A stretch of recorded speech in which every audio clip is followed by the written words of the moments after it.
Hello सांग माने केमती अछंती मोर समस्त को प्रणाम समस्त को मोर यूट्यूब चैनल सक्सेस पाथ को वेलकम करछि। आज आम ओडिया ओटीटी तो 17 तारिख आज आम ओडिया रो विशेष कवि देख कोन लिखा छै ओडिसा रो साहित्य कविंकर उपाधि ओडिया साहित्य कविंकर उपाधि माने हम ओडिया साहित्य रे बहुत गुडा कवि अछंती जार जते गुडा उपाधि अछि ताको हम आलोचना करबा। एटा देखो हैंड रिटेन नोट मु निजे लेखिके आपण मानकु देखौछि जे चाहिबे आपण मानकु भी नोट प्रोवाइड कर पारि। ठीक अछि एबे हम वीडियो टी डेरी न कर स्टार्ट।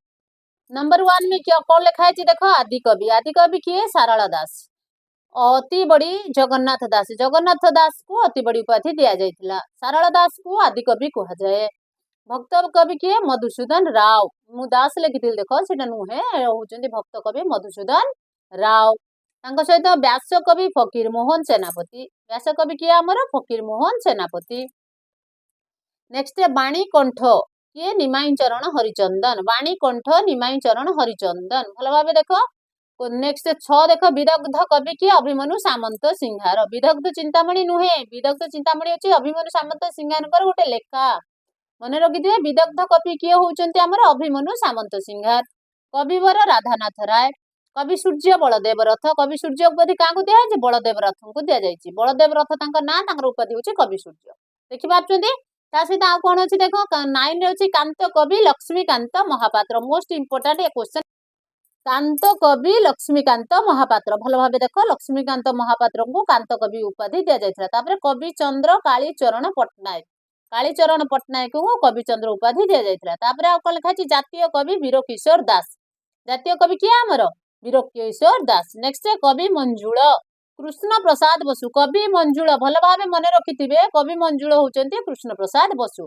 एबे देखिबा आउ किछि देख 13 ले कौन लिखाई कवि शेखर चिंतामणि महापात्र कवि शेखर क्या कह जाए Chintamani Mahapatra very very important गोटे मार्क आपण हुआ पूरा गोटे मार्क तो आप देखिके टिके जिबे। 14 कौन लिखाई देख किशोर कवि श्याम सुंदर दास किशोर कवि आमर किए श्याम सुंदर दास।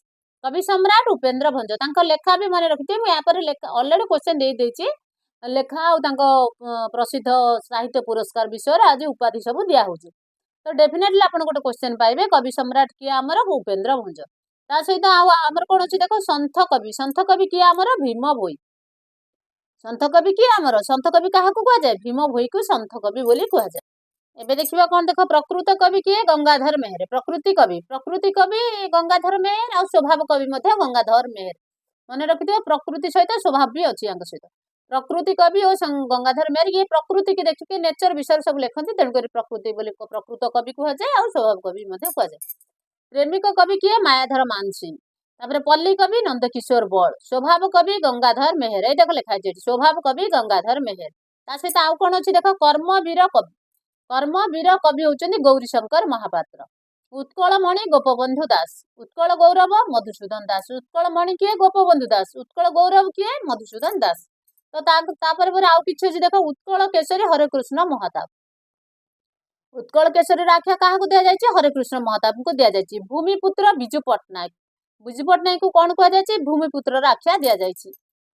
एवं आउ जहाँ रहा टे देखा नाट्य भारती क्या कहुए अश्विन कुमार को कह जाए नाट्य भारती सहित कलानिधि क्या कह जाए बांछा निधि शतपथी को कलानिधि उपकार उपाधि दि जाए।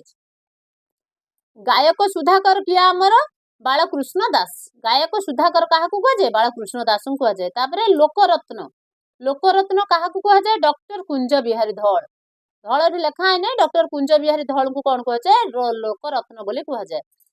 उत्कल घंट क्या कह जाए जदुमणि महापात्र व्यंग कविता व्यंगात्मक उपन्यास पढ़ी कि जदुमणि महापात्र को उत्कल घंट बोली आख्या दि जाए। 31 देखा उत्कल भारती किए कुंतला कुमारी साबत मोस्ट इंपोर्टेंट उत्कल भारती किए कुंतला कुमारी साबत। नेक्स्ट उत्कल रत्न किए आमर विश्वनाथ मिश्र को कौन दि जाए कौ आख्या दि जाए उत्कल रत्न। एवं आम आउ कि अच्छी भी देख उत्कल भीम किए आमर पद्मचरण पट्टनायक कौन उपाधि मिली उत्कल भीम उपाधि मिली। ठीक अच्छे आज ये बहुत गुड़ाए आम कवि आर उपाधि देखिले चैनल टी मोर समस्त के अनुरोध रहा चैनल टी सब्सक्राइब करेंगे वीडियो को लाइक करेंगे फ्रेंड को सहित शेयर करेंगे